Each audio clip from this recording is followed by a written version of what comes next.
Baik teman-teman, puji syukur kehadirat Tuhan Yang Maha Esa.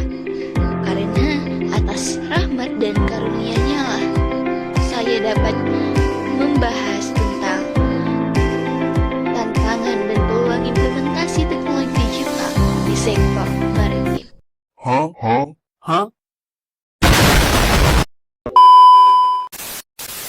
Materi ini saya susun sebagai bagian dari pengembangan wawasan keilmuan pada mata kuliah kemaritiman semester 1. Dengan tugas ini saya dapat memenuhi tugas yang diberikan oleh Bapak dosen pengampu Bapak Roni Lukum, SPD, MSc.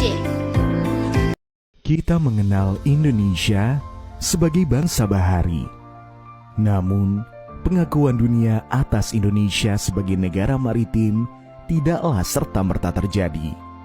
Terdapat sejarah panjang yang dapat kita telusuri bersama.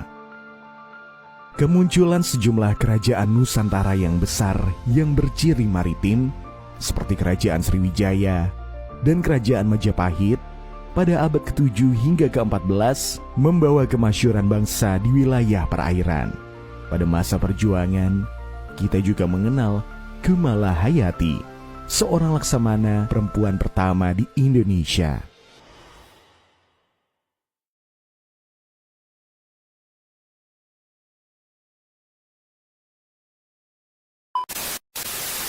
Perkembangan teknologi digital dalam beberapa tahun terakhir telah membawa perubahan yang signifikan bagi berbagai sektor, termasuk kemaritiman.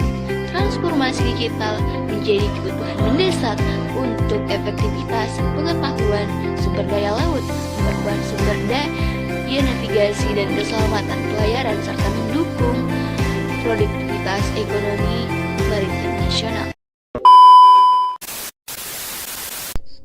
Definisi ilmu pengetahuan kemaritiman.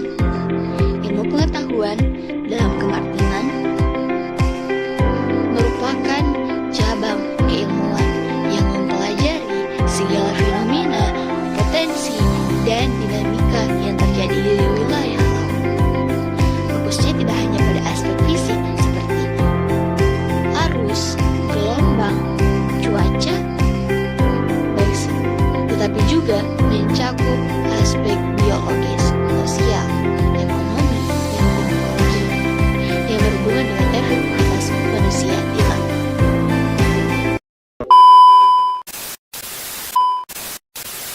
Teknologi digital adalah penerapan perangkat, sistem, dan metode modern yang digunakan untuk mempermudah, mempercepat, dan meningkatkan efektivitas aktivitas kelautan dan pelayaran. Perkembangan teknologi digital telah memperkuat transformasi sektor maritim seperti teknologi navigasi digital seperti GPS, AIS, dan MNIS. Kedua yaitu sistem pemantauan cuaca dan gelombang berbasis sensor. Ketiga, penginderaan jauh, remote sensing, untuk memegang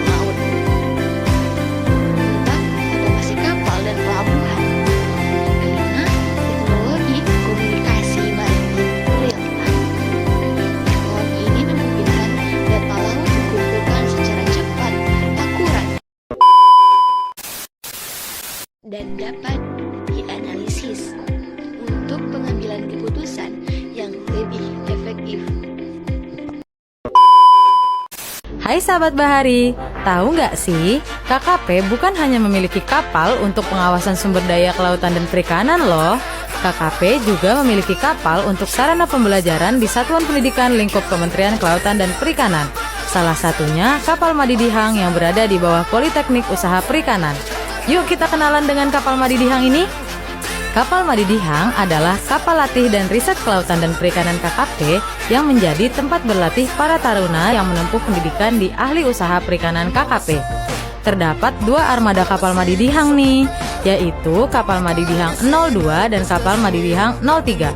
Kapal latih ini sangat berperan dalam meningkatkan kualitas sumber daya kelautan dan perikanan, yaitu sebagai sarana berlatih dan eksplorasi bidang kelautan dan perikanan, menunjang implementasi Tridharma perguruan tinggi, hingga pendukung peningkatan kompetensi sebagai calon perwira kapal penangkap ikan. Kapal ini menjadi tempat berlatih berbagai materi kelautan dan perikanan para taruna Satuan Pendidikan Tinggi KKP, yaitu untuk praktik alat menangkap ikan, keselamatan dan kesehatan kerja, navigasi darat, dan survei kelautan atau oseanografi.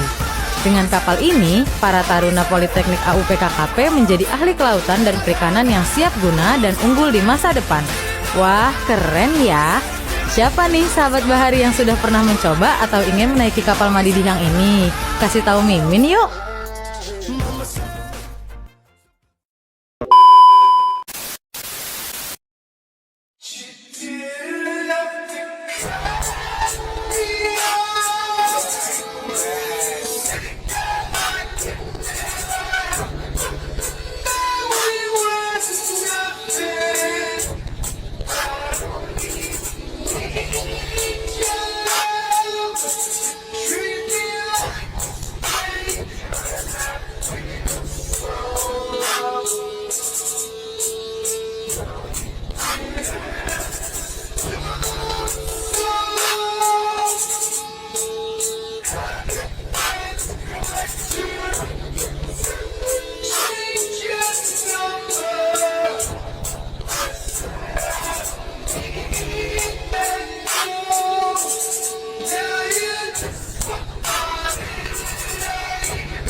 Oke teman-teman, terima kasih sudah menonton video